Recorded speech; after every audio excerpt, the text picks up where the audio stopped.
आइए थोड़ा सा हम लोग वचन के भाग में जाएंगे। इससे पहले मैं अंकल से ही चाहूंगा कि वो प्रार्थना में हमारी अगुवाई कर दे। प्रभु जी, आपकी समीपी में आते हैं बड़े भय के साथ, डरते और कांपते हुए, क्योंकि प्यारे प्रभु, आप पवित्र पवित्र महापवित्र सेनाओं के हवा पिता परमेश्वर हैं। हम कदापि आपके पास नहीं आ सकते यदि यीशु मसीह हमारे साथ ना रहे, हमारे संग ना रहे। प्यारे प्रभु, इसलिए धन्यवाद करते हैं, यीशु मसीह मुक्तिदाता के नाम से आपके चरणों में आने का हियाव करते हैं। रोज बरोज प्यारे प्रभु, इस समय को आप अपनी इच्छा से इस्तेमाल करते हैं। 7 बजे से जब हम प्रार्थना में जुड़ते हैं, 7:30 बजे तक, उसके बाद आराधना, गवाही, स्तुति और विशेष करके वचन के भाग में हम आते हैं, आप हम सब की सहायता करते हैं। इसलिए आपके पवित्र नाम का धन्यवाद करते हैं। जिन बातों को अभी आपने मुझे और मेरे प्रियों को सिखाया है, उसके लिए धन्यवाद करता हूँ। आपके दास भाई पंकज को भी प्यारे प्रभु वचन से शेयर करना चाहते हैं। आपकी अगुवाई रोज बरोज आप उन्हें देते हैं और हम सबको आशीष प्रदान करते हैं। तो ये थोड़ा समय उनके लिए, समय थोड़ा है, परंतु फिर भी प्यारे प्रभु आप उनकी सहायता करें कि आपका वचन प्यारे प्रभु हम सब के लिए आ सके और अपने अपने भाग को जो वचन के द्वारा हम पाते हैं, जहां जहां हम सीखते हैं, प्यारे प्रभु सब बातों में आप हमारी अगुवाई करें, हमें सीखने का मन दे, हृदय दे, ताकि हम सीखते हुए प्यारे प्रभु परिपक्वता के मार्ग में बढ़ते चले जा सके। ऐसा हम सब की अगुवाई करें। धन्यवाद सहित दुआ उद्धार करता यीशु मसीह के नाम से मांगते हैं, सुने और दया करके ग्रहण करें। आमीन यीशु, आमीन यीशु। आमीन। तो धन्यवाद देते हैं आज के इस समय के लिए, इस सुंदर संगति के लिए, और हेमंत लाल अंकल के लिए, उनके जो वचन में अभी जो अगुवाई कर रहे थे, जो वो विषय हमको बताना चाह रहे थे,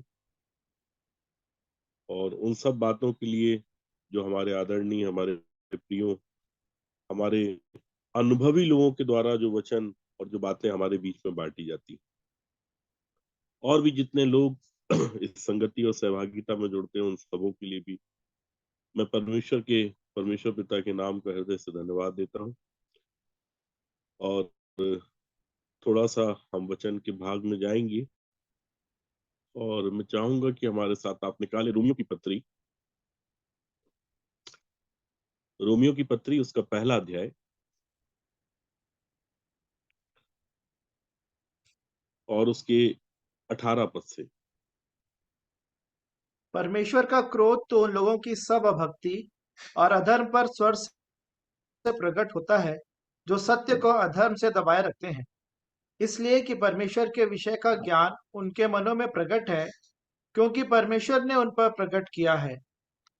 उसके अनदेखे गुण अर्थात उसकी सनातन सामर्थ और परमेश्वरत्व जगत की सृष्टि के समय से उसके कामों के द्वारा देखने में आते हैं, जहां यहाँ तक कि वे निरुत्तर हैं। इस कारण कि परमेश्वर को जानने पर भी उन्होंने परमेश्वर के योग्य बड़ाई और धन्यवाद न किया, परंतु व्यर्थ विचार करने लगे, यहाँ तक कि उनका निर्बुद्धि मन अंधेरा हो गया। वे अपने आप को बुद्धिमान जताकर मूर्ख बन गए और अविनाशी परमेश्वर की महिमा को नाशवान मनुष्य और पक्षियों और चौपाइयों और रेंगने वाले जंतुओं की मूरत की समानता में बदल डाला। जी, इस और पढ़ कारण दीजिए। इस कारण परमेश्वर ने उन्हें उनके मन की अभिलाषाओं के अनुसार अशुद्धता के लिए छोड़ दिया, कि वे आपस में अपने शरीरों का अनादर करें, क्योंकि उन्होंने परमेश्वर की सच्चाई को बदलकर झूठ बना डाला और सृष्टि की उपासना और सेवा की, न कि उस सृजनहार की जो सदा धन्य है। आमीन। इसलिए परमेश्वर ने उन्हें नीच कामनाओं के वश में छोड़ दिया, यहाँ तक कि उनकी स्त्रियों ने भी स्वाभाविक व्यवहार को उससे जो स्वभाव के विरुद्ध है बदल डाला। वैसे ही पुरुष भी स्त्रियों के साथ स्वाभाविक व्यवहार छोड़कर आपस में कामातुर होकर जलने लगे और पुरुषों ने पुरुषों के साथ निर्लज काम करके अपने भ्रम का ठीक फल पाया। जब उन्होंने परमेश्वर को पहचानना न चाहा, तो परमेश्वर ने भी उन्हें उनके निकम्मे मन पर छोड़ दिया कि वे अनुचित काम करें। इसलिए वे सब प्रकार के अधर्म और दुष्टता और लोभ और बैर भाव से भर गए, और डाह और हत्या और झगड़े और छल और ईर्ष्या से भरपूर हो गए, और चुगलखोर, बदनाम करने वाले, परमेश्वर से घृणा करने वाले, दूसरों का अनादर करने वाले, अभिमानी, डींग मार, बुरी बुरी बातों के बनाने वाले, माता पिता की आज्ञा न मानने वाले, निर्बुद्धि, विश्वासघाती, मया रहित और निर्दय हो गए। वे तो परमेश्वर की यह विधि जानते हैं कि ऐसे ऐसे काम करने वाले मृत्यु के दंड के योग्य हैं। तो अभी न केवल आप ही ऐसे काम करते हैं, वरन करने वालों से प्रसन्न भी होते हैं। परमेश्वर के इस वचन के पढ़े जाने और सुने जाने पे परमेश्वर हम सबों को आशीष दे। आमीन। देखिए यहाँ पे एक शिकायत है। रोमियो की पत्री अगर उसका 1 अध्याय उसके 18 पद से अगर हम पढ़ते हैं 32 पद तक, तो 18 पद में परमेश्वर का वचन हमें शिक्षा देता है, बताता है कि परमेश्वर का क्रोध तो उन लोगों की सब अभक्ति और अधर्म पर स्वर्ग से प्रकट होता है जो सत्य को अधर्म से दबाए रखते हैं। अर्थात सत्य है तो लेकिन मनुष्य ने उसे क्या किया है, अपने अधर्म से क्या कर दिया, दबा दिया है। तो परमेश्वर इस बात को बता रहा है कि क्रोध कहां से प्रकट होगा, स्वर्ग से। स्वर्ग से। और किन पे प्रकट होगा, जिन्होंने सत्य को अधर्म से दबा दिया। अभी हम पिछले दिनों में सीख रहे हैं जीवन के विषय में, और यही जीवन का भाग 3 है आज, जिसको हम थोड़ा सा और आगे लेके चल रहे हैं। अब आप देखिए कि परमेश्वर के विषय का ज्ञान, जिसके विषय में पौलुस समझा रहे हैं 1 अध्याय के 19 पद में, कि इसलिए कि परमेश्वर के विषय का ज्ञान उनके मनों में प्रकट है, क्योंकि परमेश्वर ने उन पर प्रकट किया है। क्या मतलब हुआ इसका? जो पद में पौलुस ये बता रहे हैं कि परमेश्वर के विषय का ज्ञान उनके मनों में प्रकट है, क्योंकि परमेश्वर ने उन पर प्रकट किया है। किन पर प्रकट किया है? मनुष्यों पे। अरे, मनुष्यों पे प्रकट किया है। ये जो परमेश्वर के विषय का ज्ञान है, परमेश्वर ने सिर्फ ईसाइयों पे प्रकट नहीं किया, ये सारी मानव जाति के लिए लिखा है। सारी मानव जाति के विषय में बता रहा है कि परमेश्वर के विषय का ज्ञान उनके मनों में प्रकट है। कैसे प्रकट हुआ ये ज्ञान? क्योंकि परमेश्वर ने उन पे प्रकट किया है। अच्छा, क्यों प्रकट किया है? परमेश्वर ने अपने विषय का ज्ञान मनुष्य के भीतर क्यों प्रकट किया? क्या कारण था प्रकट करने का? कि वो और क्या परमेश्वर के। वास्तव में परमेश्वर के, जी, सॉरी सॉरी जी। हाँ। परमेश्वर के कि वे विषय का सत्य को ज्ञान, जानने और सत्य उन्हें प्रकट करे। जी, कि वो सत्य को जाने, सत्य उन्हें। कि वे परमेश्वर के देखिए योग्य परमेश्वर, बड़ाई और धन्यवाद करें। जी हाँ, परमेश्वर ने जो ज्ञान मनुष्य के भीतर प्रकट किया है उसके विषय के, इसके विषय के अंदर जाएंगे, इसके मूल विषय को समझेंगे कि क्यों परमेश्वर ने अपने विषय का ज्ञान हर एक मनुष्य के अंदर प्रकट किया है। देखिए जब एक बच्चा पैदा होता है, जैसे ही वो माँ के गर्भ से बच्चा बाहर आता है, तब उसको इस बात का बोध नहीं होता, अर्थात वो परमेश्वर के विषय का ज्ञान नहीं जानता, लेकिन ज्ञान उसके भीतर ही है, अर्थात उसके मन में। लेकिन ज्यो ज्यो एक बच्चा बड़ा होता है, त्यों त्यों उसके अंदर परमेश्वर के विषय का ज्ञान प्रकट होने लगता है। ठीक उसी तरह से जैसे हम सबके पास, हम सबके हाथ में मोबाइल है, अभी मोबाइल फोन है ना सभी के पास। तो कंपनी से जब भी हम फोन खरीदते हैं तो एक इनबिल्ड मेमोरी होती है कंपनी की, रेडीमेड एप्स डली होती हैं उसमें। क्या उसको हम लोग इंस्टॉल करते हैं क्या, नहीं। कि वो कंपनी से हमको डली हुई मिलती है? हाँ जी, कंपनी से डली हुई मिल। कंपनी से डली हुई मिलती है। ठीक उसी तरीके से परमेश्वर ये बता रहा है कि परमेश्वर का विषय का ज्ञान हर एक मनुष्य, चाहे वो हिंदू हो, मुस्लिम हो, सिख हो, ईसाई हो, चाइनीज हो, जर्मन में रहने वाला हो, इंग्लैंड में रहने वाला हो, इजराइल में रहने वाला हो, इस पृथ्वी पर पैदा होने वाला कोई भी व्यक्ति क्यों ना हो, परमेश्वर ने हर एक मनुष्य के भीतर अपने विषय का ज्ञान उसके मन में डाल के उसको इस पृथ्वी पर भेजा है। अब बताइए कि क्यों भेजा है, उसका कारण क्या है? भाई परमेश्वर ने तो अपने विषय का ज्ञान उनके मन में डाल दिया, और हर एक मनुष्य पे उसके उसके परमेश्वर के ज्ञान को परमेश्वर ने जब उसके मन में डाला, तो अपने ज्ञान के अनुसार परमेश्वर ने उन सब बातों को एक मनुष्य के भीतर प्रकट कर दिया। देखिए सबको पता है ये बात। कोई एक विशेष जाति या एक विशेष वर्ग या विशेष धर्म नहीं जानता इस बात को, सारे लोग जानते हैं इस बात को, क्योंकि परमेश्वर ने खुद एक मनुष्य के भीतर अपने विषय का ज्ञान डाल के एक मनुष्य को इस पृथ्वी पर भेजा है। अब देखिए वो क्या है, इसको समझेंगे। जैसे मैं किसी से भी पूछूं कि परमेश्वर प्रकाश है कि अंधकार, तो क्या बोलेंगे आप? प्रकाश है। परमेश्वर परमेश्वर धर्मी है या अधर्मी, क्या बोलेंगे? धर्मी परमेश्वर। धर्मी। परमेश्वर धर्मी है, ठीक है। परमेश्वर क्षमा करने वाला है या क्रोध करने वाला है? क्षमा क्षमा करना। करने वाला। अब देखिए ये परमेश्वर के विषय का ज्ञान है जो हर एक मनुष्य के भीतर क्या है, प्रकट है। इसी बात को पौलुस समझा रहे हैं कि ऐसा कोई व्यक्ति नहीं है ना जो ना जानता हो। अगर मैं पूछूं कि क्या परमेश्वर धीरजवंत है, तो आपका उत्तर क्या होगा? जी हाँ, वो परमेश्वर धीरज। धीरजबंद है। परमेश्वर कृपालु है कि नहीं है? यस, जी कृपालु हाँ। है। तो तो ये सब बातें जो हैं, जो हम परमेश्वर के विषय में जानते हैं, ये इसलिए जान पाते हैं क्योंकि परमेश्वर ने अपने विषय का ज्ञान हमारे मनों में डाल के हमको इस पृथ्वी पर भेजा है। अब सवाल ये उठता है कि परमेश्वर ने आखिर हमारे मन में अपने विषय का ज्ञान डाल के हमको इस पृथ्वी पर भेजा क्यों? क्या कारण था उसके भेजने का? कोई तो बात होगी ना ऐसी कि परमेश्वर ने अपने विषय का ज्ञान हमारे मन में डाला और हमको इस पृथ्वी पर भेज दिया। तो क्या बात हो सकती है वो? क्या कारण हो सकता है उसका? कभी सोचा हमने इस विषय को? हाँ जी। मनुष्य अपने जीवन काल में पिता परमेश्वर की महिमा करे। महिमा तो बात का विषय है भाभी।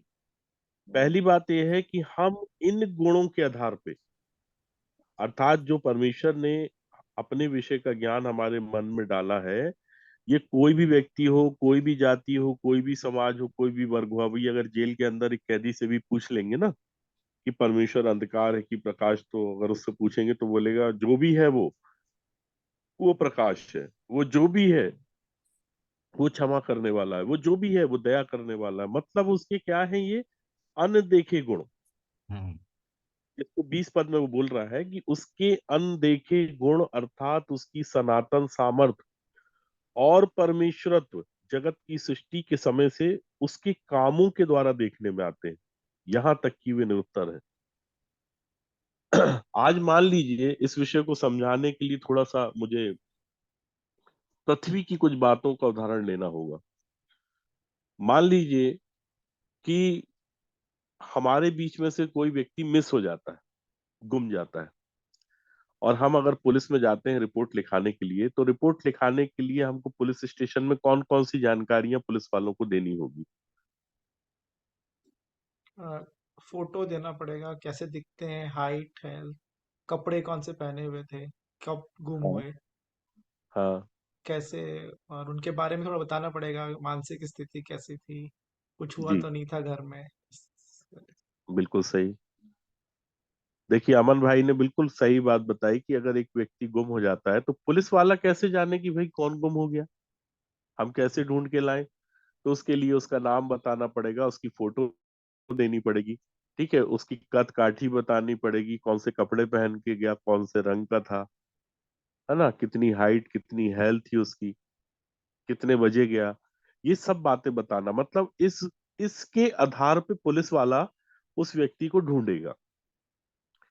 तो परमेश्वर ने अपने विषय का ज्ञान हर एक मनुष्य के भीतर इसलिए डाल के उसको पृथ्वी पर भेजा कि हम उसके अनदेखे गुण, हमने परमेश्वर को देखा नहीं है।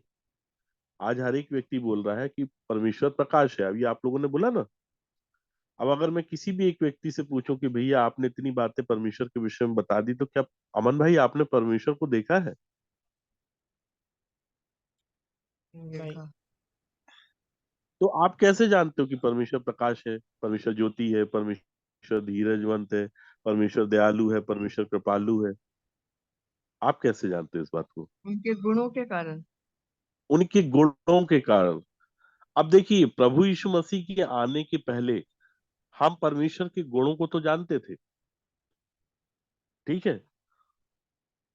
परमेश्वर ने जो अपने विषय का ज्ञान हमारे मनों में डाला, हमारे मनों में प्रकट किया, और परमेश्वर ने हम पे प्रकट किया, तो हम उसके अनदेखे गुण के कारण हम उसके बारे में जानते तो थे, लेकिन हमको उसके विषय की सच्चाई के विषय में पूरी पूरी जानकारी नहीं थी, जिसके विषय में यूहन्ना रचित सुसमाचार उसके 1 अध्याय में हमें बताया गया कि अनुग्रह और सच्चाई यीशु मसीह के द्वारा आई। तो परमेश्वर की सामर्थ, परमेश्वर के अनदेखे गुण, परमेश्वर ने जो हर एक मनुष्य के मन में अपने विषय का ज्ञान डाल के इस पृथ्वी पर भेजा, उसकी पूरी पूरी जानकारी हमको देने के लिए कौन आया स्वर्ग से? यीशु मसीह। प्रभु यीशु मसीह आया। तो प्रभु यीशु मसीह ने उसके अनदेखे गुण हमको बताए कि देखो उसके अनदेखे गुण क्या है। तुमने उसको देखा तो नहीं है, लेकिन गुण की जानकारी है। अब गुण की जानकारी इसलिए देता है परमेश्वर, ताकि हम इस गुण के आधार पर परमेश्वर को ढूंढें, ठीक है। हम इसी गुण के आधार पर परमेश्वर को ढूंढ रहे हैं। और एक व्यक्ति की आस, एक व्यक्ति की प्यास तब बुझ जाती है जब हम इस गुण के आधार पर परमेश्वर को ढूंढते हैं और ये गुण किसी मनुष्य में हमको मिल जाते हैं। तब हम बोलते हैं कि ये व्यक्ति परमेश्वर का जन है। और हर एक वो व्यक्ति जो परमेश्वर को ढूंढ रहा है, परमेश्वर को खोज रहा है, परमेश्वर के पीछे इधर उधर जा रहा है, उस व्यक्ति को परमेश्वर के विषय में कोई जानकारी तो है नहीं। लेकिन अगर वही नेचर, वही गुण वो किसी मनुष्य में देख लेता है, तो वो परमेश्वर की समीपता में आ जाता है और वो व्यक्ति परमेश्वर के लिए आदर्श ठहर जाता है। समझ रहे हैं आप लोग? और यही है जीवन। इसी जीवन की एक व्यक्ति तलाश कर रहा है, इसी जीवन को एक व्यक्ति ढूंढ रहा है। और इसी बात को रोमियो उसके 1 अध्याय उसके 20 पद में पौलुस हमें ये बात समझा रहे हैं कि उसके अनदेखे गुण अर्थात उसकी सनातन सामर्थ और परमेश्वरत्व जगत की सृष्टि के समय से उसके कामों के द्वारा देखने में आते हैं, यहाँ तक कि वे निरुत्तर है। इस कारण कि परमेश्वर को जानने पर भी उन्होंने परमेश्वर की योग्य बड़ाई और धन्यवाद ना किया, परंतु व्यर्थ विचार करने लगे, यहाँ तक कि उनका निर्बुद्धि मन अंधेरा हो गया। क्या हो गया उनका निर्बुद्धि मन? एक मनुष्य जिन गुणों के आधार पर परमेश्वर को ढूंढ रहा है, और अगर परमेश्वर को ढूंढते ढूंढते वो अपना व्यर्थ विचार करने लग जाए, जैसा कल हम रोमियो की पत्री उसके 10 अध्याय में पढ़ रहे थे, है ना। पिछले दिनों भी इसके विषय में बताया था, क्योंकि मैं उनकी गवाही देता हूं कि उनको परमेश्वर के लिए धुन रहती है, परंतु बुद्धिमानी के साथ नहीं, क्योंकि वे परमेश्वर की धार्मिकता से अनजान होकर और अपनी ही धार्मिकता स्थापित करने का यत्न करके परमेश्वर की धार्मिकता के अधीन ना हुए। समझ रहे हैं मेरे प्रियो? और यही विषय को पौलुस भी यहाँ समझा रहे हैं कि हम परमेश्वर को किस आधार पर ढूंढ रहे हैं? उसके अनदेखे गुण, मतलब उसके गुण के आधार पर ढूंढ रहे हैं। अवगुण के आधार पर परमेश्वर को नहीं ढूंढा जा सकता। अगर जीवन को ढूंढना है, परमेश्वर को ढूंढना है, तो परमेश्वर के गुण को ढूंढना है। अगर वो परमेश्वर के गुण एक मनुष्य में आ जाएंगे, तब क्या होगा? हमारे साथ एक वचन निकाले, इसको खुला रखिएगा, रोमियो की पत्री को, रोमियो की पत्री उसका 8 अध्याय और उसके 18 पद से पढ़िएगा। क्योंकि मैं समझता हूँ कि इस समय के दुख और क्लेश उस महिमा के सामने जो हम पर प्रकट होने वाली है कुछ भी नहीं है।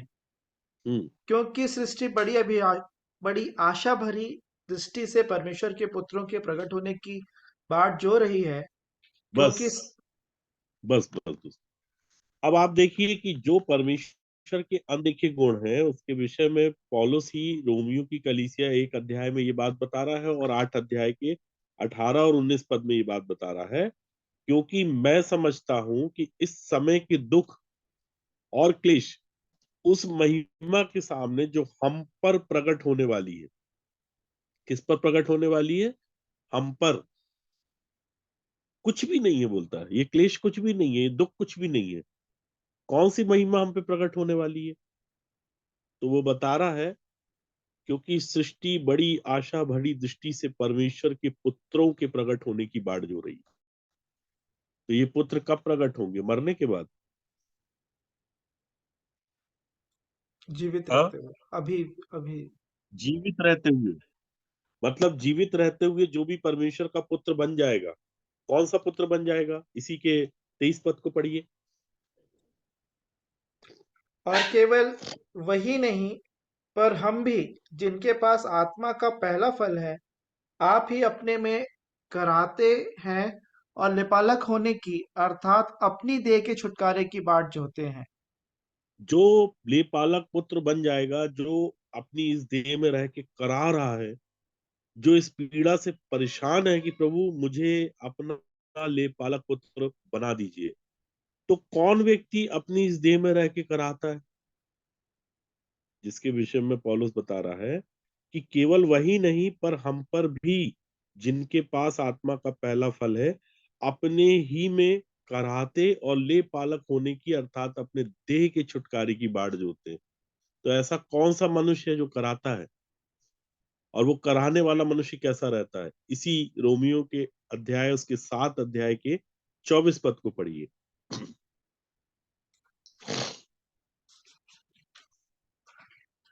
मैं कैसा अभागा रोमियो 7। मनुष्य हूँ, मुझे इस मृत्यु की देह से कौन छुड़ाएगा।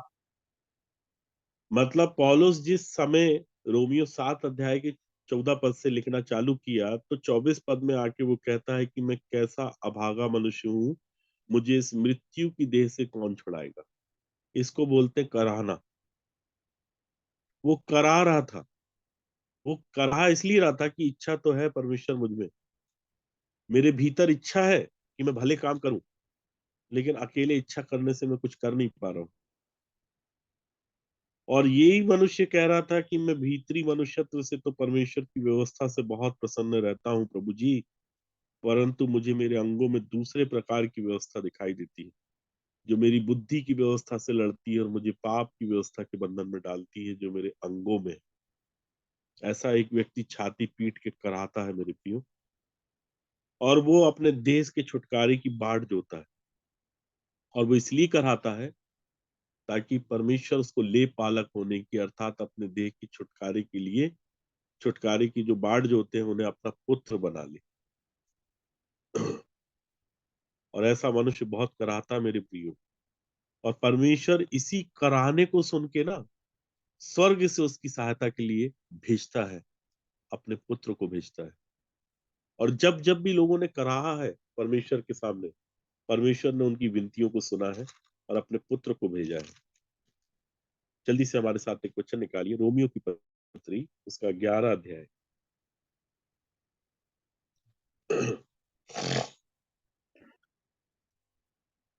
और उसके 26 पद से पढ़िएगा, और इस बल्कि रीति से 25 पद सारा से पढ़ दीजिए। जी। 25 पद से पढ़ दीजिए अमन भाई। हे भाइयों, कहीं ऐसा न हो कि तुम अपने आप को बुद्धिमान समझ लो। इसलिए मैं नहीं चाहता कि तुम इस भेद से अनजान रहो कि जब तक हम्म, अन्य जातियां पूरी रीति से प्रवेश न कर लें, तब तक इसराइल का एक भाग ऐसा ही कठोर रहेगा। और इस रीति से सारा इसराइल उद्धार पाएगा। जैसा लिखा है, छुड़ाने वाला सियोन से आएगा और अभक्ति को याकूब से दूर करेगा। हम्म, और उस और उनके साथ मेरी यही वाचा होगी, जबकि मैं उनके पापों को दूर कर दूंगा। देखिए, परमेश्वर का वचन बता रहा है, पौलुस इसी रोमियो की कलीसिया से कह रहा है कि हे भाइयों, कहीं ऐसा ना हो कि तुम अपने आप को बुद्धिमान समझ लो, इसलिए मैं नहीं चाहता कि तुम इस भेद से अनजान रहो कि जब तक अन्य जाति पूरी रीति से प्रवेश ना कर ले, अन्य जाति पूरी रीति से प्रवेश ना कर ले, तब तक इज़राइल का एक भाग ऐसा ही कठोर रहेगा। मतलब जब तक अन्य जाति पूरी रीति से नहीं चले जाएंगे, तब तक इज़राइल का एक भाग ऐसा ही कठोर रहेगा। एक भाग ऐसा ही कठोर रहेगा मतलब क्या कहना चाह रहा था? मतलब सबसे पहले हमारा नंबर है कि हम पूरी रीति से प्रवेश कर लेंगे, फिर दरवाजा हो जाएगा बंद। और जब दरवाजा बंद हो जाएगा, तब अब यहूदियों के लिए अर्थात इजरायलियों के लिए दरवाजा खुलेगा। तो मेरे प्रियो, अब आप देख सकते हैं, अब आने वाला समय और परिस्थिति कितनी निकट आ चुकी है, प्रभु का आगमन कितना निकट है, इसको बोलने और बताने की जरूरत नहीं। आधी रात की धूम मच चुकी है। 2020 से 2019 से ये धूम मच रही है। कभी कोरोना के रूप में, कभी युद्ध की बात, जैसा प्रभु यीशु मसीह ने कहा था, तुम युद्ध की चर्चाएं सुनोगे, लड़ाइयों लड़ाइयों की चर्चाएं सुनोगे। वो चर्चाएं भी सुन ली और लड़ाइयां होते हुए भी देख रहे हैं। और इन सब बातों से हम ये बात समझ रहे हैं कि अब अन्य जातियों के लिए जब दरवाजा बंद हो जाएगा ना, तो वो दरवाजा फिर खुलने का नहीं है, क्योंकि दरवाजा अब खुलेगा इजरायलियों के लिए। और इजरायलियों के लिए भी बता दिया है कि जब हम पूरी रीति से प्रवेश कर लेंगे, तब इजराइल का एक भाग, तब तक इजराइल का एक भाग ऐसा ही कठोर रहेगा। एक भाग ऐसा ही कठोर रहेगा का मतलब कि लगभग 75%। एक एक भाग मिलके कितने भाग रहते हैं? अगर एक रोटी के 4 टुकड़े कर दिए तो कितने भाग कहला गए वो? 4 भाग। 4 भाग कहला गए, है ना? तो 3 भाग उद्धार पा जाएंगे, लेकिन एक भाग फिर भी कठोर रहेगा। क्यों रहेगा? उसके कठोर रहने का कारण क्या है? जब तक अन्य ताकि जातियां प्रवेश ना कर लें। प्रवेश ना कर ले। मतलब 75% लोग भी जब तक उद्धार पा लेंगे ना, तो भी 25% लोग कठोर रहेंगे। ये बताना समझाना चाह रहा था पॉलुस। समझ रहे हैं मेरे प्रियो? और वो ये भी बता रहा है कि इस रीति से, मतलब रीति यही रहेगी परमेश्वर की, यही मेथड से काम करेगा परमेश्वर। इस रीति से सारा इज़राइल उद्धार पाएगा। हमारे कारण वो इज़राइली उद्धार पाएंगे और इसी रीति से उद्धार पाएंगे। पहले अन्य जाति प्रवेश कर जाएंगे, और जब वो प्रवेश कर जाएंगे, तब तक एक भाग ऐसा ही कठोर रहेगा, और जब तक एक भाग ऐसा ही कठोर रहेगा, अन्य जातियों के लिए दरवाजे बंद हो जाएंगे, फिर इजरायलियों के लिए दरवाजे खोलेंगे, फिर इजरायली अंदर प्रवेश करेंगे। अब बोलता है कि इस रीति से सारा इजराइल उद्धार पाएगा, जैसा लिखा है कि छुड़ाने वाला सिय्योन से आएगा और आभक्ति को याकूब से दूर करेगा। याकूब मतलब क्या है? भक्त है या अभक्त है? जब याकूब की बात होती है बाइबल में, तो याकूब को परमेश्वर ने इज़राइल का आशीर्वाद बाद में दिया था, लेकिन याकूब का मतलब होता है अड़ंगा मारने वाला। याकूब का मतलब होता है बहरूपिया। याकूब का मतलब होता है कि बोलता कुछ है, करता कुछ है। ये सारी क्वालिटी एक नाम, एक शब्द में छुपी है, याकूब। और उसी विषय को परमेश्वर बता रहा है कि छुड़ाने वाला सिय्योन से आएगा। कहां से आएगा छुड़ाने वाला? सिय्योन से आएगा और आप भक्ति को याकूब से दूर करेगा। मतलब सबसे पहली बात यह है कि जब एक व्यक्ति इस बात को लेके कराहता है, इस बात को लेके छाती पीटता है, तब परमेश्वर छुड़ाने वाले को सिय्योन से भेज देता है, ताकि याकूब के जीवन से अभक्ति को दूर करे। और कहता है 27 पद में कि उनके साथ मेरी यही वाचा होगी, जब तक कि मैं उनके पापों को दूर ना कर दूंगा। जब तक मैं क्या नहीं कर दूंगा? उनके पापों को। मेरी आवाज आ रही है? दूर ना कर दूंगा, जी हाँ। हाँ, जब तक कि मैं उनके पापों को उनसे क्या नहीं कर दूंगा? दूर नहीं कर दूंगा, तब तक मैं कैसे उसको प्रवेश कराऊंगा स्वर्ग में? करा सकते हैं क्या? नहीं। नहीं करा सकते हैं। चलिए, इसको खुला रखिएगा। हमारे साथ आप एक वचन और निकालिए, यशायाह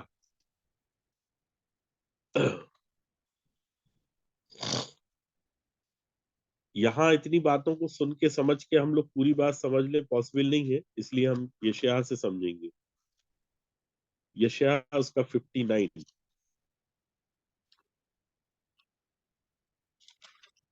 कैसे परमेश्वर का वचन जो कह रहा था ना कि इस रीति से सारा इज़राइल उद्धार पाएगा, जैसा लिखा है कि छुड़ाने वाला सिय्योन से आएगा और अभक्ति को याकूब से दूर करेगा। यहाँ जिस इज़राइल की बात कर रहा है, यहाँ वो इज़राइलियों की बात नहीं हो रही जो मन के शुद्ध है और जिन जो निष्कपट है। यहाँ पर्टिकुलर एक जाति की अर्थात यहूदियों की बात हो रही है, क्योंकि इसके पहले पौलुस ने कुछ बातें की थी, हम उसको बाद में समझ लेंगे। लेकिन हमारे साथ आप एक वचन निकालें, यशायाह उसका 59 59 अध्याय उसका 20 पद पढ़िए।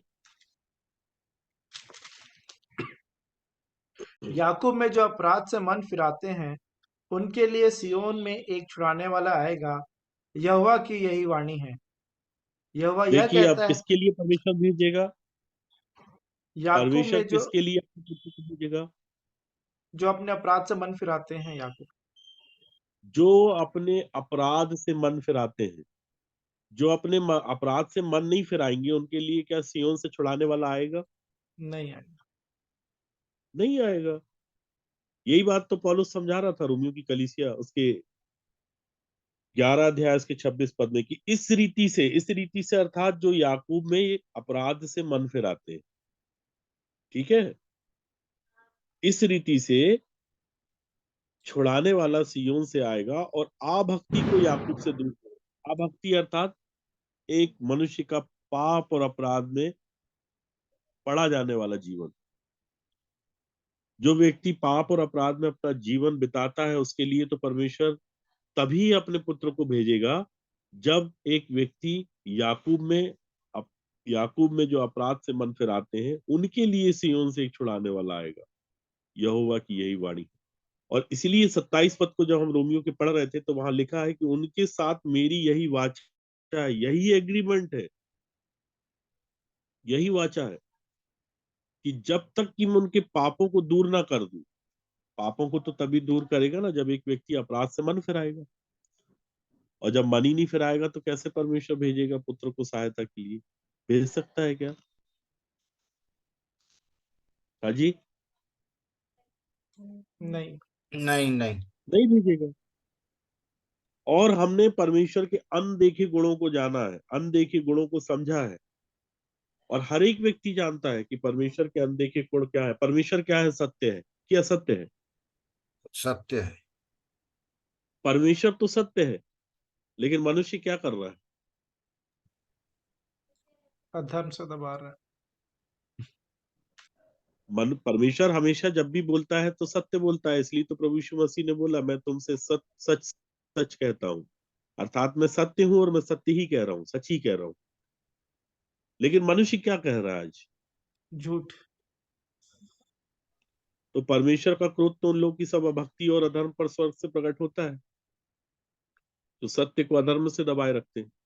क्योंकि जिस मनुष्य के भीतर अभक्ति है, अर्थात जो मनुष्य याकूब है, आपको मालूम है ना याकूब का नेचर कैसा था? जब वो अपने पिता के पास गया तो वो क्या बोल के गया था? मैं क्या एसाव बता हूँ। के मैं गया था? मैं एसाव कौन हूँ? हूँ। एसाव हूँ। एसाव अब बन के गया। मतलब पिता की आंखें धुंधली क्या हुई, उसने उसका फायदा उठा लिया। हम्म, और पिता ने क्या बोला था याकूब से कि आवाज। बोल तो इसकी याकूब जैसे रहे हैं। जब ये बोलता है तो इसकी भाषा और इसकी बोली तो याकूब जैसी लग रही, लेकिन लग कैसा रहा ये? बाल। एसाव के समान। एसाव जैसे। आज एक हर एक मनुष्य का नेचर, हर एक मनुष्य का स्वभाव मेरे प्रियो यही, कि वो ऊपर से कुछ दिख रहा है और अंदर से क्या है? कुछ दुखित है। और है। और यही बात परमेश्वर उसके जीवन से दूर करना चाहता है। और इसी बात को परमेश्वर चाहता है कि तुम खुद जान लो कि तुम कैसे हो। परमेश्वर तो जानता है, परमेश्वर हर एक मनुष्य के स्वभाव को जानता है मेरे प्रियो। ऐसा कोई मनुष्य नहीं है जिसके विषय में ना जानता हो परमेश्वर। लेकिन परमेश्वर चाहता है कि तुम भी जान लो कि तुम क्या हो। समझ रहे हैं मेरे प्रियो?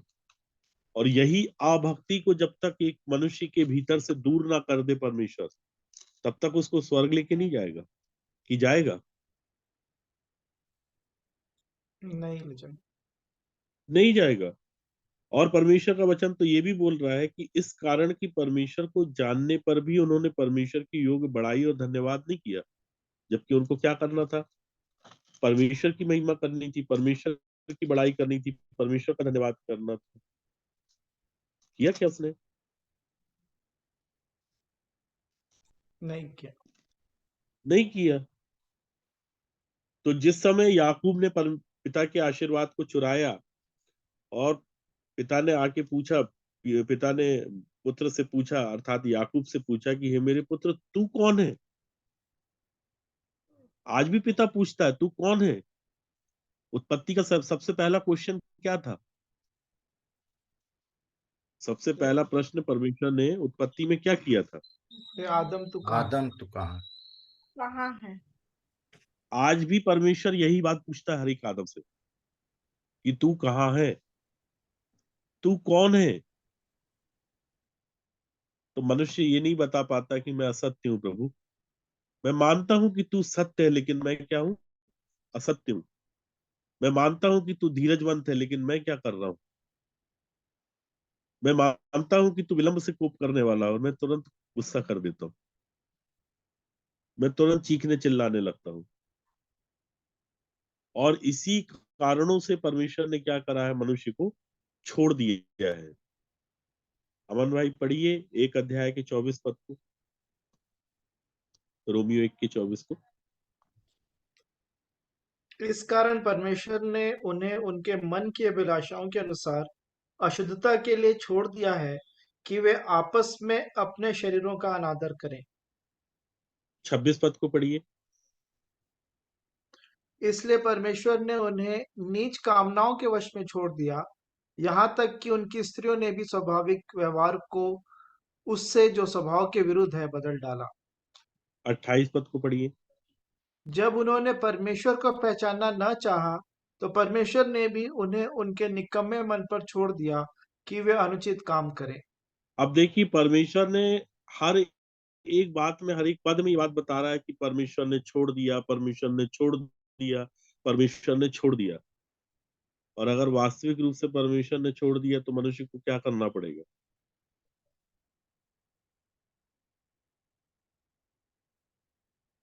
भाई, जब परमेश्वर ने मनुष्य को छोड़ दिया तो फिर परमेश्वर को कैसे प्रसन्न करेगा एक व्यक्ति?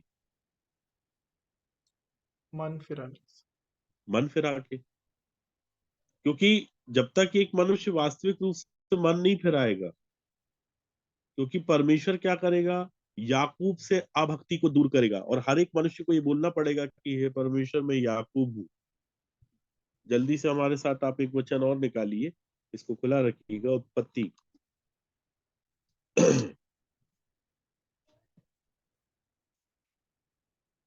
उत्पत्ति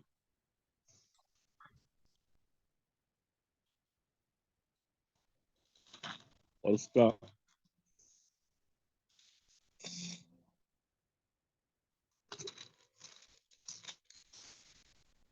32 अध्याय।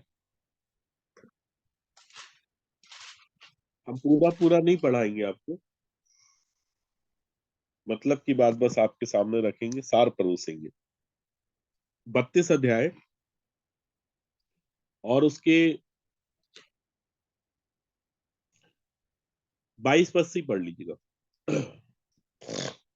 उसी रात वह उठा और अपनी दोनों स्त्रियों और दोनों दासियों और 11 लड़कों को संग लेकर घाट से यब्बोक नदी के पार उतर गया। उसने उन्हें उस नदी के पार उतार दिया, वरन अपना सब कुछ पार कर दिया, और याकूब आप अकेला रह गया। तब कोई पुरुष आकर पौ फटने तक उससे मल्लयुद्ध करता रहा। जब उसने देखा कि मैं याकूब पर प्रबल नहीं होता, तब उसकी जांघ की नस को छुआ, और याकूब की जांघ की नस उससे मल्लयुद्ध करते ही करते चढ़ गई। तब उसने कहा, मुझे जाने दे, क्योंकि भोर होने वाला है। याकूब ने कहा, जब तक तू मुझे आशीर्वाद न दे, तब तक मैं तुझे जाने ना दूंगा। और उसने याकूब से पूछा, तेरा नाम क्या है? उसने कहा, याकूब। उसने कहा, तेरा नाम अब याकूब नहीं परंतु इसराइल होगा, क्योंकि तू परमेश्वर से और मनुष्यों से भी युद्ध करके प्रबल हुआ है। याकूब ने कहा, मैं विनती करता हूँ, मुझे अपना नाम बता। उसने कहा, तू मेरा नाम क्यों पूछता है? तब उसने उसको वही आशीर्वाद दिया। तब याकूब ने यह कहकर उस स्थान का नाम पनीएल रखा, परमेश्वर को आमने सामने देखने पर भी मेरा प्राण बच गया है। पनीएल अब के पास बताइए, याकूब को आशीर्वाद क्या मिला?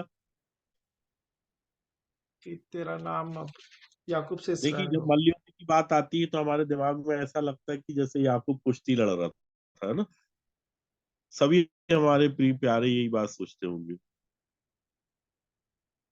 लेकिन जिस बात को लेके मल्ल युद्ध की जो बात आई है, मतलब वहां वो बैठ के प्रार्थना कर रहा है, और ये मल्ल युद्ध जो हो रहा है शरीर और आत्मा का चल रहा है यहाँ पे।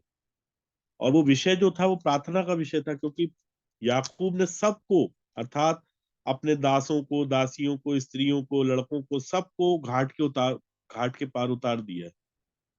और सब कुछ जब उसने नदी के पार उतार दिया तो लिखा है याकूब अब अकेला रह गया। मतलब ये उस समय था, उस समय वो प्रार्थना में परमेश्वर के साथ अपना टाइम बिता रहा था। और प्रार्थना करते करते करते करते पूरी रात बीत गई, भोर होने को है। और जिस समय परमेश्वर ने पूछा कि तेरा नाम क्या है, जैसा अभी हमने उत्पत्ति में पढ़ा था, तब क्या हुआ था? पहला प्रश्न क्या पूछा था परमेश्वर ने? सबसे पहला प्रश्न उत्पत्ति का क्या था? आदम से क्या पूछा था? तू तू कहाँ कहाँ है? है? तू कहाँ है, तेरा नाम क्या है, ये बताना पड़ेगा परमेश्वर को कि तेरा नाम क्या है। हमने पिछले दिनों भी आप लोगों के सामने बताया था यशायाह उसके 48 अध्याय से, कि बचपन से परमेश्वर हमको जिस नाम से कॉल करता है वो नाम क्या है। चलिए इसको खुला रखिए, जल्दी से हमारे साथ आप निकाल लें। यशायाह 48 अध्याय। हम किसी को भी किसी भी नाम से पुकारे, लेकिन जब परमेश्वर हमको पुकारता है ना, तो किस नाम से पुकारता है देखिए। यशायाह उसका 48 अध्याय, उसके 8 पद से पढ़िए। हाँ, निश्चय तूने उन्हें न तो सुना, न जाना, न इससे पहले तेरे कान ही खुले थे, क्योंकि मैं जानता था कि तू निश्चय विश्वासघात करेगा और गर्भ ही से तेरा नाम अपराधी पड़ा है। बताइए क्या बोलता परमेश्वर एक मनुष्य को? अपराधी। परमेश्वर जब एक मनुष्य को बुलाता है ना, तो कहता है विश्वासघाती, अपराधी, इस नाम से कॉल करता है परमेश्वर। और उस मनुष्य को, अर्थात उस मानव को ये मानना पड़ेगा कि मैं विश्वासघाती हूँ, मैं अपराधी हूँ। और जब परमेश्वर उससे पूछता है ना, क्या पूछता है कि तेरा नाम क्या है, तो उसको बताना पड़ेगा। क्या बताना पड़ेगा?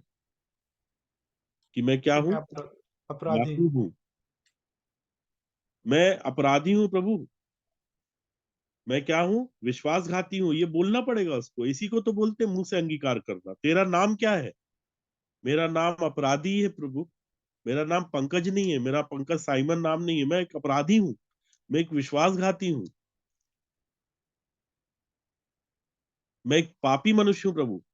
मैंने आपकी व्यवस्था के विरोध में क्या किया है? पाप किया है। और इसी के लिए बड़े बड़े लोगों ने प्रार्थना की। दाऊद जैसा व्यक्ति प्रार्थना कर रहा था कि हे परमेश्वर, मेरी आंखों को खोल कि मैं व्यवस्था की अद्भुत बातों को देख सकूं। किन बातों से तू प्रसन्न होगा, कौन कौन सी बातों को अभी एक्सेप्ट करने की जरूरत है। नहीं तो आपको मालूम है, बाइबल में जितने भी बड़े बड़े लोग बैठे हैं, चाहे वो ये अय्यूब हो, चाहे वो दानियल हो, सब लोगों ने अपनी अपनी प्रार्थनाओं में इन बातों को मांगा है। दानियल ने जब 9 अध्याय में प्रार्थना की तो उसने भी अपने पापों को स्वीकारा, उसने भी अपने अपराधों को स्वीकारा। अय्यूब ने जब प्रार्थना की तो अय्यूब ने भी पश्चाताप किया। क्या जरूरत थी एक मनुष्य को पश्चाताप करने की? एक खरा मनुष्य, परमेश्वर का भय मानने वाला है, क्या आवश्यकता थी उसको? एक खरा और सीधा और परमेश्वर का भय मानने वाला और बुराई से दूर रहने वाले व्यक्ति को आवश्यकता है क्या परमेश्वर के सामने पश्चाताप करने की? और जब उस मनुष्य को आवश्यकता है तो सोचिए हम सबको कितनी आवश्यकता है। अगर हमको वास्तविक रूप से स्वर्ग जाना है तो तैयारी बहुत सॉलिड होनी चाहिए। जबरदस्त होनी चाहिए, क्योंकि इजराइल घिरा है, इजराइल का युद्ध हो रहा है, इन सब बातों से कुछ नहीं होगा। हमको हमारी तैयारी अच्छी रखनी पड़ेगी। मान लीजिए आज ही रात परमेश्वर आ जाए या प्रभु आ जाए बादलों पे, अपने पुत्र को भेज दे कि जा कलीसिया को लेके आ, तो क्या कलीसिया तैयार है कि वो प्रभु यीशु मसीह के साथ बादलों पे उठाई जाए? क्या प्रभु आएगा बादल पे तो कलीसिया इतनी हल्की हो चुकी है कि वो बादल पे उठा ली जाए? कि आज भी बोझ से दबी हुई है कलीसिया? सो मेरे प्रियो, जब भी परमेश्वर ये पूछता है कि तेरा नाम क्या है, तो याकूब को बताना पड़ेगा कि मैं याकूब हूं। याकूब ने अपने इस नाम के द्वारा सब कुछ बता दिया कि प्रभु मैं अड़ंगा मारने वाला हूँ, मैं बहरूपिया हूँ, मैं एक टेढ़ा मनुष्य हूँ, मैं अपराधी हूँ, मैं पापी हूँ, मैं विश्वासघाती हूँ। उसने सब बता दिया। तब परमेश्वर ने उसको आशीर्वाद दिया कि अब तू याकूब नहीं परंतु क्या होगा, इज़राइल होगा, क्योंकि तू मनुष्यों से और तू परमेश्वर से और मनुष्यों से भी युद्ध करके क्या हो गया, प्रबल हो गया। इज़राइल अर्थात परमेश्वर के लोग, चुने हुए इज़राइल का लोग, मतलब क्या होता है, हम लोगों ने पढ़ा है चुने पिछले हुए दिनों लोग, में। चुने हुए लोग। इज़राइल, इज़राइल, शुद्ध मन वाले, निष्कपट। हाँ, हाँ, शुद्ध शुद्ध मन वाले। इज़राइल, परमेश्वर जिसको इज़राइल बोल देता है ना, वो शुद्ध मन वाला होता है। इज़राइल जिसमें कपट नहीं होता। इज़राइल अर्थात जेठा, जेठा पुत्र, इसको इज़राइल बोलता है वो। हमारे भाई अमन हमेशा नीति वचन 28 अध्याय के 13 पद को कोट करते हैं ना। क्या है लिखा है उसमें? अभी तुरंत अमन भाई से बोलेंगे, तुरंत बता देंगे। जो अपने आप पाप अपराध छिपा रखता है उनका कार्य सफल नहीं होता, लेकिन जो उन्हें हाँ, मान लेता है और छोड़ भी देता है उस पर दया की जाएगी।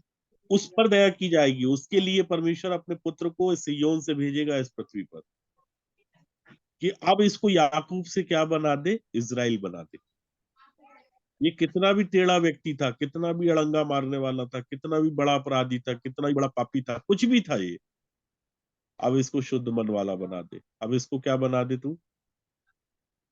इसको कपट रहित जीवन दे दे, ताकि अब ये अपने भाइयों के लिए, अपने लोगों के लिए काम करे, और ये मेरा पुत्र ठहराए, और पिता छाती ठोक के कहेगा कि ये मेरा प्रिय पुत्र है, जिससे मैं क्या हूं, प्रसन्न हूँ।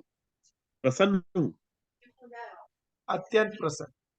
अत्यंत प्रसन्न हूं कहता, अत्यंत प्रसन्न, क्योंकि इसने अविनाशी परमेश्वर की महिमा को नाशवान मनुष्यों के लिए नहीं दिया।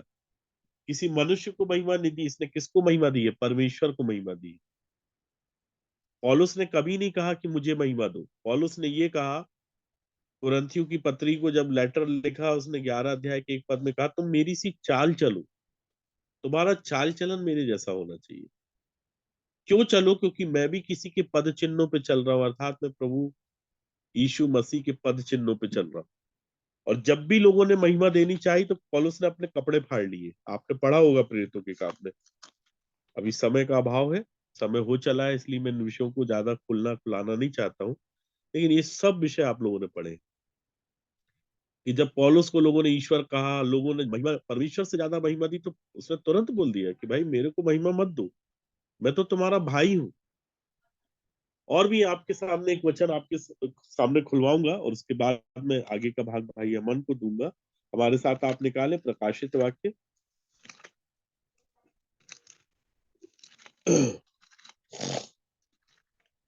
प्रकाशित वाक्य उसका 19 अध्याय और उसके 10 पद को पढ़िए। तब मैं उसको दंडवत करने के लिए उसके पांवों पर गिर पड़ा। उसने मुझसे कहा, देख, ऐसा मत कर। मैं तेरा और तेरे भाइयों का संगी दास हूँ, जो यीशु की गवाही देने पर स्थिर हैं। परमेश्वर ही को दंडवत कर, क्योंकि यीशु की गवाही भविष्यवाणी की आत्मा है। किसने बोल दिया ऐसा? प्राचीन में, हाँ, वो प्राचीन जो स्वर्गदूत ने बोला। किसने बोला, किससे बोला? चलिए इसके 9 पद से पढ़िए। स्वर्गदूत ने यूहन्ना से आप बोला। इसके 9 पद से पढ़िए। तब स्वर्गदूत ने मुझसे कहा, यह लिख कि धन्य वे हैं जो मेमने के विवाह के भोज में बुलाए गए हैं। फिर उसने हाँ मुझसे ये कहा, ये वचन परमेश्वर के सत्य वचन है। हाँ, 10 पद से। तब मैं उसको करने के लिए उसके पांव पर गिर पड़ा। उसने मुझसे अब कहा, बताइए कौन किसके पांव पे दंडवत करने के लिए गिर पड़ा?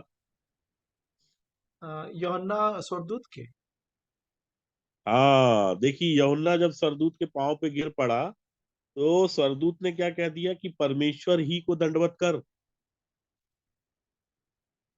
आज लोगों को अपना पैर पड़वाना, है ना, अपने नाम को महिमा देना, अपने आप को ऊंचा कहलाना बहुत अच्छा लगता है। इसलिए मैं हमेशा बोलता हूँ ना कि जो मर गया ना उनको इन सब चीजों से कोई फर्क नहीं पड़ता कि उसके नाम की प्रशंसा हो रही है, उसके नाम की बुराई हो रही है, उसके नाम का कोई व्यक्ति अपमान कर रहा है, इससे कोई फर्क नहीं पड़ता उसको। क्योंकि वो परमेश्वर का राजदूत है, परमेश्वर के काम के लिए ठहराया गया है। उसको पता है कि मैं मेरी तारीफ मत करो, परमेश्वर ने तो सनातन से इन बातों के लिए ठहराया है हमको। वो तो आप ही हमारी महिमा कर रहा है। आज बताइए, इस ग्रुप में अगर लोग मुझे पहचानते हैं तो किसके कारण पहचानते हैं? मेरे नाम के द्वारा पहचानते हैं क्या? वचन के। आज परमेश्वर पूरी के गुण। ब्लेसेड फैमिली में आज इस पूरी ब्लेसेड फैमिली में एक एक जन अगर पंकज साइमन को पहचान रहा है तो किस कारण से पहचान रहा है? परमेश्वर के गुण से मिलते हैं। वचन भाई, के। परमेश्वर के वचन को लेके मैं आपके बीच में आता हूं। मैं परमेश्वर का सेवक हूं, मैं इससे ज्यादा कुछ नहीं हूं। और जो परमेश्वर ने मुझे बताया है, जो परमेश्वर ने मुझे सिखाया है, वही बातें तो मैं आपके सामने रखता हूँ। तो इसका मतलब ये नहीं है कि आप सब मुझको महिमा दें। एक अच्छा सेवक, एक अच्छा दास, एक परमेश्वर का भय मानने वाला व्यक्ति आपको कहाँ लेके जा रहा है? परमेश्वर के पास तक लेके जा रहा है। व्यवस्था किसके पास लेके जा रही थी? मसीह की ओर। मसीह की तरफ लेके जा रही थी। गलातियों की पत्री में आपने पढ़ा, मूसा ने क्या कह दिया था इजराइलियों से?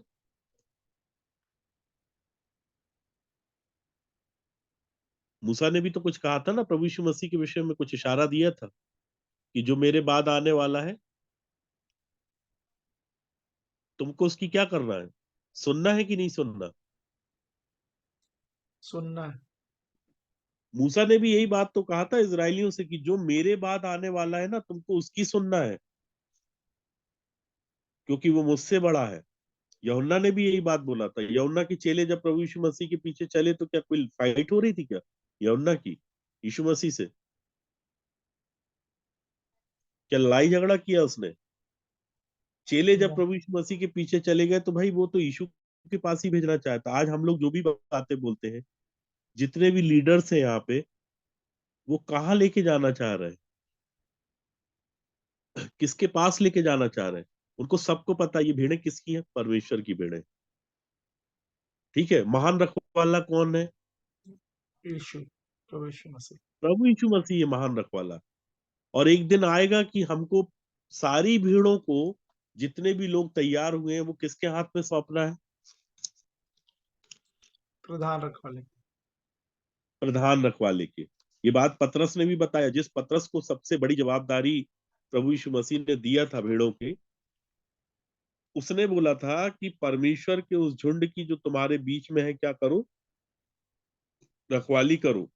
और ये दबाव से नहीं, परंतु परमेश्वर की इच्छा के अनुसार आनंद से, और नीच कमाई के लिए नहीं, पर मन लगाकर।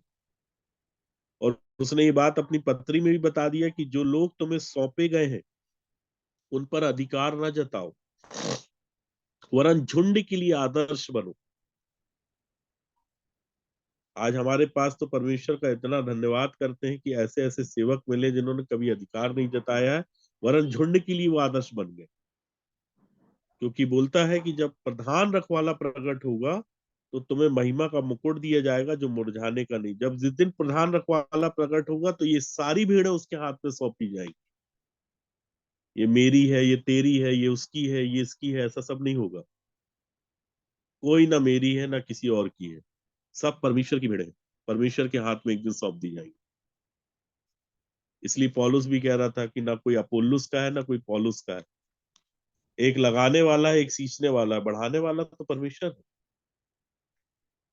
हर एक के पास परमेश्वर का सत्य वचन पहुंचता है मेरे प्रियो, और ईमानदारी के साथ एक व्यक्ति मन फिराता है, परमेश्वर को अपना जीवन देता है, फिर परमेश्वर उसको उस जीवन के आधार पे, जब एक व्यक्ति अपने पापों की क्षमा मांग लेता है, ठीक है, मन फिराने के बाद उसके पापों की क्षमा है, फिर बपतिस्मा है, तो पवित्र आत्मा का दान परमेश्वर देता है, और उनको देता है जो उसके आज्ञाकारी बच्चे होते हैं। और पवित्र आत्मा आगे की बातें उसको सिखाता है, समझाता है, बढ़ाता है। सो परमेश्वर का धन्यवाद हो प्रियो, कि अगर वास्तविक रूप से हम लोग को स्वर्ग के राज्य के लिए तैयार होना है, तो देखिए कितने जतन है जो हमको करने होंगे। वरना परमेश्वर का क्रोध तो उन लोगों की अभक्ति और धर्म पर स्वर्ग से प्रकट होता है जो सत्य को अधर्म से दबाए रखते हैं। अगर परमेश्वर सत्य है तो हमारे जीवन में भी सत्य दिखना चाहिए। अगर परमेश्वर प्रेम है तो हमारे जीवन से प्रेम प्रकट होना चाहिए, तब तो हम उसकी संतान कहलाएंगे। तब एक व्यक्ति ये कह सकता है कि परमेश्वर ने मुझको अपने स्वरूप और अपनी समानता में बनाया। नहीं तो कोई व्यक्ति नहीं कह सकता कि परमेश्वर ने मुझको अपने स्वरूप और अपनी समानता में बनाया। फिर परमेश्वर एक ही शिकायत करेगा एक मनुष्य से, कि तू बोल तो रहा है कि तू, तेरे को परमेश्वर ने अर्थात मैंने अपने स्वरूप और अपनी समानता में बनाया, लेकिन तुझको ये नहीं मालूम कि तू किसकी समानता और किसके स्वरूप में है।